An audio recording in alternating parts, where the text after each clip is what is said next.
Hello my friends, Boomy here once again with another video for you, my SWTOR and gaming brothers and sisters. How's everyone doing today in a galaxy far, far, far? These are who they are. Oh wait, this is your first time on the channel, make sure you hit that subscribe button for all your SWTOR fun, news, and sometimes guides and updates right here, right now, my friends. A lot of times we sit back and we wonder, who are the devs? Who are the developers? Who are the ones leading the charge of Star Wars: The Old Republic and adjacent also as well Western gaming companies and what's going on these days in the gaming industry, and this will all dovetail together.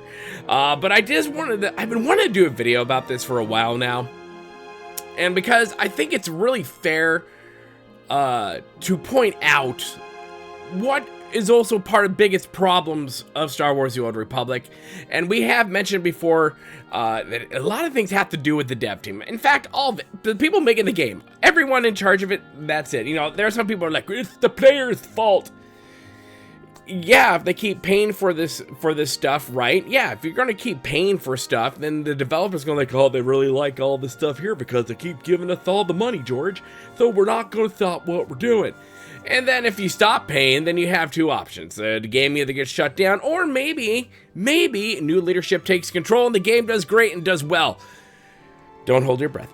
So, the reason I want to do a video like this is because I think it's important for us to get a good snapshot on who some of these developers are. Not just necessarily what they do in the game. We have, you know, a couple like Ashley and Caitlin who are doing all the story, whatever the heck that is anymore, because everyone's pretty much forgotten what the hell's going on with this legacy of the Mandalorian, I'm sorry, Sith, right now. Because it's been so long between chapters, let alone the delay that's been going on. I honestly don't care at this point because the story is so meh. It's so mediocre. It's not daring, and that's a big problem in the gaming industry these days, especially in the Western gaming industry. People are afraid to take risks. They're afraid to be edgy because they might hurt someone's feelings. While you have the Eastern dev companies with games such as, like, for example, Monster Hunter Wilds, which is blowing everything out of the water because it returns to good gameplay, to good story. And yes, waifus on it, and just, you know, characters that make you go like, yes, if I was a man, I'd love to look at that, like that. And just, you know, females who look beautiful and like actual women and not something that looks like white toast that has no qualities whatsoever, because you don't want to offend people. But what I'm trying to get to as I get on my soapbox here is we're going to talk about community manager, obviously. We're going to talk about a couple of the devs. The three devs primarily. The other ones have blocked me. Eric doesn't really do much at all on social. Keith doesn't have, he's not as, outside of LinkedIn, he's got no big social footprint whatsoever. Twitch, I don't blame him.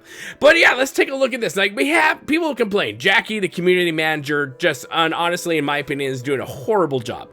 Horrible job at managing the community, and it was much better during the Eric and Dan days, I will say that. Not because Eric's the guy and Jackie's the girl. No, shut up.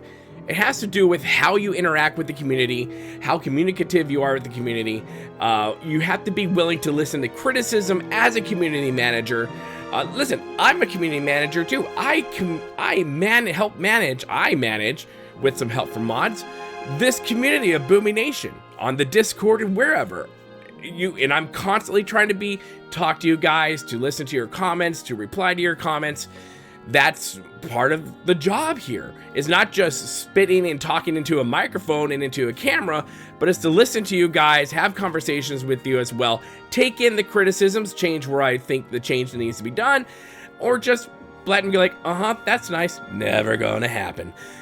That's part of the job. But with Jackie, when she came with the Iron Fist, everything changed. We won't go down all that road, but I think the striking evidence here is Blue Sky Jackie versus X Twitter Jackie. And as you'll see right here, Blue Sky on this post, I'm sure you saw it before on X, but just look at this post, everyone can reply to it. Anyone can reply to it, whether they follow her or not. But if you go to her X, she's changed things. Only people who she follows or mentions can reply to the post. So you can see on X, they're scared. People don't like X. You know, I don't care about some of your opinions. Actually, if you saw the polling out there, X is almost a 50-50 on both sides, and that's where most of the people are. But some people, especially people of like the leftist mentality, the like far leftist mentality, they don't want to be there because there might be criticism there, especially if you're a game dev or a community manager. They don't want to hear the criticism. So they do things like that. They block certain people. I haven't been blocked yet, but I'm sure that's coming. I've been blocked by others in the dev company because reasons. It's coming. I'm sure it is. But you can't do that as a community manager. You just can't go to Blue Sky and be like, everyone can talk because we're all friends here, you hunky-dory, rawr. And then go to X like, I'm going to post the same thing, but only some of you are privileged enough to respond to me. I won't allow anyone else to because reasons. I think that's bullshit. And I think that's a coward's way out of things. Now, also, we're going to go a little deep here, because now stick with me. As you look at Ashley, she's one of the big story writers over there at Star Wars: The Old Republic. Listen, I don't care who you love. I don't care who you date or anything like that. I honestly don't care. But that shit needs to be kept out of our games. If you're going to talk about stuff, have your own social media account away from the game, and then have your game, whatever game you're working on, social media account. You should keep the two separate. I learned that the hard way a long time ago, and that's what you should do. You should always keep the things separate. Now, she doesn't, as you'll see in this post talking about supporting trans rights and all that jazz. Listen, I don't think they got the message. But the majority of especially here in America, they don't want that. They don't want that. And when we start seeing game devs primarily talk about this and to promote this stuff, when they rarely even talk about the game they're working on and supposedly they're excited about, we have a problem. It says that their focus is completely somewhere else. And you can have your, side project stuff. That's fine. But like I said, get another account to do that on, or just head over to Blue Sky and do your schwill there. But the majority of your fan base are on X, right? Those who are on social media are on X. There might be a drivel on Facebook, but Facebook's for grandma and your aunt. Facebook is dead when it comes to this type of stuff. X is where it's at, and perhaps even maybe Instagram. At the same time, you don't want to start alienating your community when putting this divisive stuff out there like that. That shouldn't be out there. I'm just saying, take from advice. You shouldn't be doing that, especially these days when people look at it, and especially you're seeing this stuff in Western games nowadays. Dragon Age Veilguard being the greatest example there. It failed miserably because of the stupid crap that these people are trying to pigeonhole into our games. Now, another one here, I did a video about this. This comes from Caitlin Sullivan, who has blocked me by the by, and I don't care, party on, you be you, boo. But this is the one that I did a video on where she reposted someone's thing about death to all fascists, and she did repost someone's thing about during the assassination attempt on President Trump's life, pretty much saying about, I wish he hadn't missed, and crap like that. You've been seeing all kinds of stuff like that around there, and then the person who actually tweeted it had it deleted, because why? Just don't be an idiot. What I'm saying is, this kind of puts a focus on what these people care most about, and what they don't care most about, right? They're too busy being activists in this game and in the gaming industry in general. Now, true, Star Wars: The Old Republic has not been polluted as much as, say, Veilguard, Concord, hell, at this point, Assassin's Creed Shadows.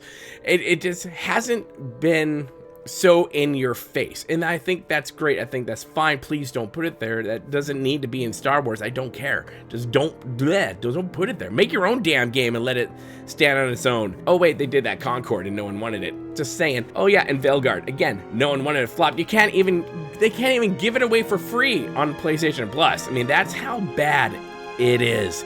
And then there's Avowed, which is just a really boring storyline, which also goes to the fact that these people don't know how to write stories. Why? Because they cannot take risks. They're afraid to take risks. They're afraid to be edgy. They're afraid to go out there to ruffle some feathers. Now, this is ruffling the wrong type of feathers, right? Maybe that's not the right term to use, but they're afraid to go out on a limb to create and tell a good story. Why? Because of their philosophical and political beliefs do not allow them to do that.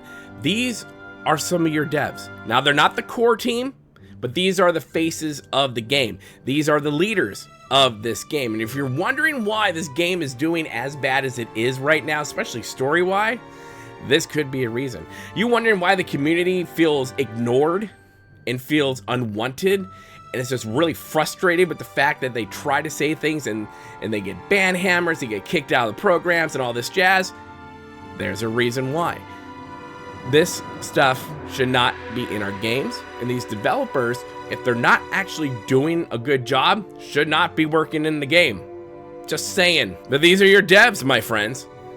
These are your devs. These are devs who, honestly, allegedly, my friends, don't, you know, they're part of the crowd that's destroying the Western gaming industry. They're part of the people who scream tolerance for all unless you disagree with what they believe, and then you're out, you're bad, we don't like you anymore, you're a Nazi, you're a fascist, and all this other stupid, way overly used names they like to throw out at people, which I think is just immature and dumb and shows that they have no actual argument, because all they can do is throw out and call you names. It's like you're back on the schoolyard playground again with the bully who's nothing more than a coward, and if you stand up to them, they'll back down. So friends, like I said, I just wanted to do a video about this a long time ago, and I said, why the hell not? You know, the great way to start it all out, right? We got the brand new computer that's just destroying everything here. I mean, even SWTOR, kind of looks great on it. I like the environment. I do now understand a lot of why people are talking about character customization or modernization. I kind of get it, but yeah, I think sometimes when we have a mindset that is what is ruining our Western gaming industry, you're starting to put the puzzle pieces together as to why certain things aren't working out. And I think that's one of the things going on in Star Wars: The Old Republic, is we have people in there who are too focused on being an activist, like I said, and not focused enough on being an actual developer and taking the risks that need to be taken in a game like Star Wars: The Old Republic. Listen, Star Wars: The Old Republic is a Star Wars game. This thing has so much freaking meat on the bone that they are just throwing it away of its potential. And they're throwing it away for storylines that no one really cares about, because everything's a Mary Sue at this point. And people just are getting sick and tired of this type of stuff, especially in the gaming industry nowadays and in Star Wars: The Old Republic. It's just the God's honest truth. But anyways, my friends, let me know your thoughts in the comment section below. Did I go too far? Well, I don't think so, but if you think I did, let me know in the comment section below. Let me know all the things. Let's keep the conversation going on there. Be nice. Don't ever go out and harass any of these people. I will never condone that type of behavior. But my friends, we need to go into the forums. We need to get out there and be like, hey, where's the story? Hey, what's up with all the signs? Hey, why is everything being delayed? And why aren't you talking about anything of actual substance anymore? Go out there, do your thing. Don't harass, don't be a douche canoe, but go out there and let your voices be heard. Make sure you hit that like button, that bell notification button, and that share button, my friends. It helps out the channel quite a bit. And if you want to get early access to videos and a monthly podcast, which I have a new one coming up very soon, why not become a member to the channel? Yeah, do something like that. It'd be much appreciated. Plus, I'm also co-host on the Thrall's Balls podcast for World of Warcraft. I'm there every Sunday, and I believe the new show gets released every Tuesday, my friend. So be on the lookout there where all your podcasts are. And of course, make sure you hit that subscribe button. Become part of the family here at Boomy Nation, the Freak Show YouTube, the black sheep of gaming. And as always, my friends, learn to be kind. It's about community, and don't forget to spay and neuter your Wookiees. We'll see you later, my friends. Good day.